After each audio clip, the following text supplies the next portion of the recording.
Viral Shah joins us, Vice President IFL Securities, joins us live in our studio. Nice to have you. Thank you for joining us. Okay. You know, there was a time when NBFCs were just trading at price to books which were higher than private banks. I distinctly remember 4 or 5 times was the norm for NBFCs. That has now gone back to levels of PSU banks, right? Completely, like 1-time book, 2-time book, 2.5-time book. Why is that? So I think it's a combination of couple of things. See, ultimately everything boils down to the growth, especially in an NBFC format. You venture into an NBFC when you see the growth premium delivered relative to the banks or the other lenders, so as to say. Now over there, first of all, we have seen derating for banks, point number 1. So on the relative front, that also does impact a lot of these NBFCs. So for instance, if you have an HDFC bank trading at an X multiple, the better or the faster growing versions would be packed somewhere relative to that. Second is that you see that for the NBFCs as such, the mid segment of NBFCs that you mentioned, right? There is a churn that is happening. People are diversifying away from being a monoline lenders to becoming more of a diversified multi-product lenders. A la what we have seen Bajaj Finance doing and creating over the last 1 decade. Similarly, some NBFCs have been able to demonstrate that successfully, the likes of your Chola Finance, and where the market has rewarded that. People and the places where Sundaram also to a large extent, great lending. Sundaram Finance. Sundaram Finance, yeah. Great. I mean, it's like the almost equivalent to what they've done in terms of pedigree and very low risk. But the question I want to perhaps explore more with you, and I'll just break it for our viewers. Let's start dividing NBFC space into broad categories: wholesale, retail, gold, HFCs.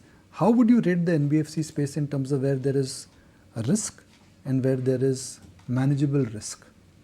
So I think in the current environment, within this, I'll first make very 2 broad classifications between the secured and the unsecured space.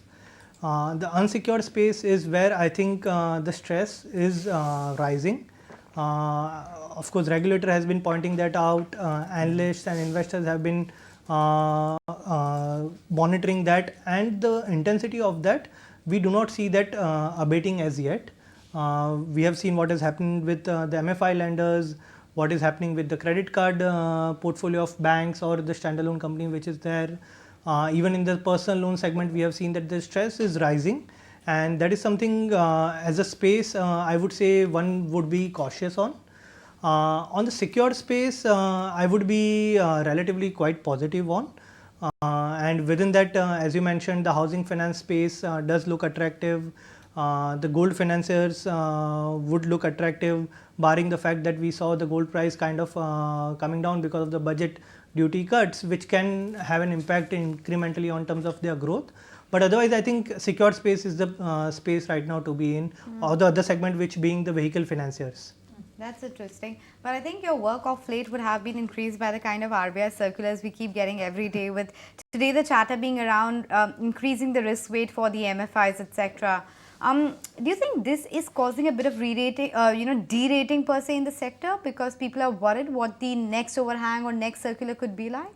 So see, I think if we look at the circular and treat that as an overhang, to my mind, that is a reactionary or sometimes proactive measure by the RBI. For instance, we have seen that the stress in the MFI segment has been rising since last 2 quarters. We have been writing about that since quite some time, and it is in response to that that the RBI is doing. So the steps that are being taken by RBI, I think they are in the right direction. The derating is not because of that, it's primarily to do with the stress that we are seeing coming out for the lenders which is there. Right. So I was just going to come to that. So we've seen a rise in the slippages and NPAs in the quarter gone by. Actually, for most of the MFIs, to what would you contribute or attribute this sort of a rise in the slippages and the asset quality? Do you think that it is a cause of concern going ahead and this will not abate in the near future? So see here, I think we have a different view versus what is actually right or was perceived rather 15 days back. We don't think that this is a transitory factor to do with a 1Q phenomena where elections were there, heat waves were there, because if we see all of those events were in April, May and afterwards, whereas the slippages that we have seen in the NPA, they could not have actually happened because of that. For it to cross the 90 DPD. So we see that this is a structural thing. We saw the delinquencies rising even in the March quarter. We have seen that actually rising even in the June quarter, and we believe that this has not yet peaked out. Reason being threefold. One, first of all, we are going to see further pullback in terms of growth in this segment.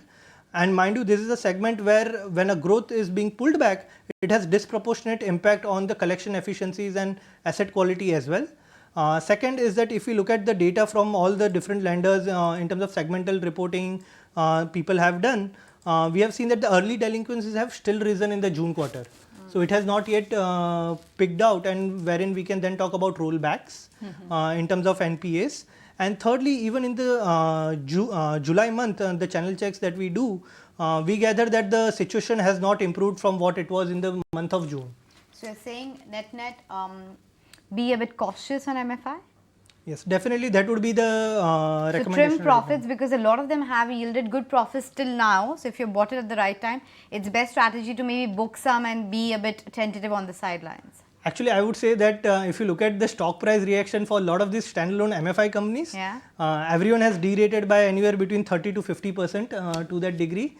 So may not be the right kind of scenario that you pointed out. They actually have underperformed. You think about, see, I you have think to maybe look at I'm looking at relative. it over a longer lens, because the likes of Spandana, Spurti, Poonawalla, etc., they had re-rated quite massively within a short span itself. Maybe from there they have come off. Which are NBFCs which have high exposure to unsecured? Is there mathematically we can establish that? So see, in unsecured, I would bucket everyone in two categories within NBFC space, if you ask me. One is the guys who have had the pedigree, the likes of your frontline private banks. The only guy out there is one of the largest NBFC. The second bucket is where everyone else is now starting to do that in last 2 years. The second bucket is where we would be more concerned on, because they haven't had a cross-cycle experience of managing this portfolio, managing this risk. Having said that, we have seen the stress coming even for the largest NBFC as well as for the everyone else.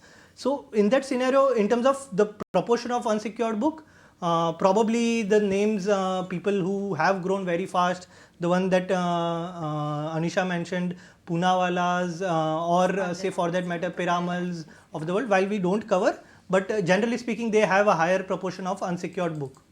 Why is Bajaj Finance growing? I mean, their book is what, how much? 6 lakh, 7 lakh crores now? No, so they are right now on a standalone basis around 2.5 lakh crores. Okay, my bad. 2.5 lakh crore. AUM, on a standalone basis. Standalone basis. But if you put everything together also, the AUM, if my memory serves me right. It's like 3.5 lakh crores. Yeah, 3.5 lakh crores on a consolidated basis. Then that AUM is growing at 20%, 15 to 20%. Actually, it's closer to 30% right now. Okay, so 30% if it is growing, why is it growing? Why is that they don't have problems? Why is that they never have NP issues? Why is that at that book if they are growing at 30%? 30% if you are growing 3.5 lakh, that means you could double in 2.5 to 3 years, right? If you double in 2.5 to 3 years, that means you would be almost size of some of the banks in 3 years. Why is that? What are they doing so differently? So see, I'll refrain from specifically speaking on this name because of the compliance reasons. Okay. Sure. But just to answer your question more from a theoretical perspective, over there, see, they have demonstrated their ability to grow because of the diversified nature of their book.